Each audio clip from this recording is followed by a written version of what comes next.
నేను మీకు ఈరోజు కసాపురం ఆంజనేయ స్వామి గుడి గురించి చెప్పబోతున్నాను. దాని చరిత్ర ఇంకా చాలా మందికి తెలియదు. కసాపురం ఆంజనేయ స్వామి గుడి అనంతపురం జిల్లాలో ఉంది. 16వ శతాబ్దంలో శ్రీకృష్ణదేవరాయలు విజయనగరాన్ని పరిపాలిస్తున్నప్పుడు అక్కడ వ్యాసతీర్థులు అనే ఒక మహర్షి ఉండేవారు. ఆ మహర్షి హనుమంతునికి పరమ భక్తుడు. ఆ భక్తుడే శ్రీకృష్ణదేవరాయలు వారి గురువు కూడా. ఇదంతా ఎక్కడ మొదలైందంటే, రాజుగారికి కుహు అనే ఒక గండం ఉంటుంది. అది వ్యాసతీర్థులు గారు ముందే గుర్తించి రాజుగారితో చెప్తారు.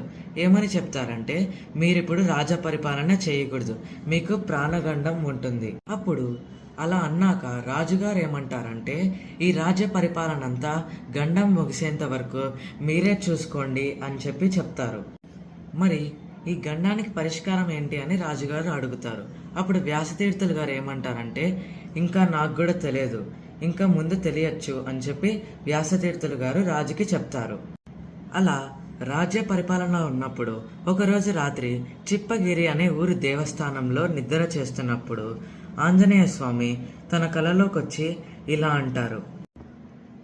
తాను నెట్టకల్లోనే ఒక వేప చెట్టు నీడ చివరన విగ్రహ రూపంలో ఉన్నానని చెబుతారు. నా విగ్రహానికి ఆలయ ప్రతిష్ఠ చేసి పూజ చేస్తే రాజుగారి గండం గట్టెక్కినట్టే అని ఆంజనేయ స్వామి చెప్తారు. వెంటనే పొద్దున లేవగానే సైనికులతో పాటు నెట్టకల్లు అనే గ్రామానికి వెళ్ళి అక్కడ తవ్వి చూడంగానే హనుమంతుని విగ్రహం ఉంటుంది. ఆ విగ్రహం ఒకవైపుకి ఇలా తిరిగి ఉంటుంది. సేమ్ మన కసాపురంలోని ఆంజనేయ స్వామి విగ్రహం లాగానే.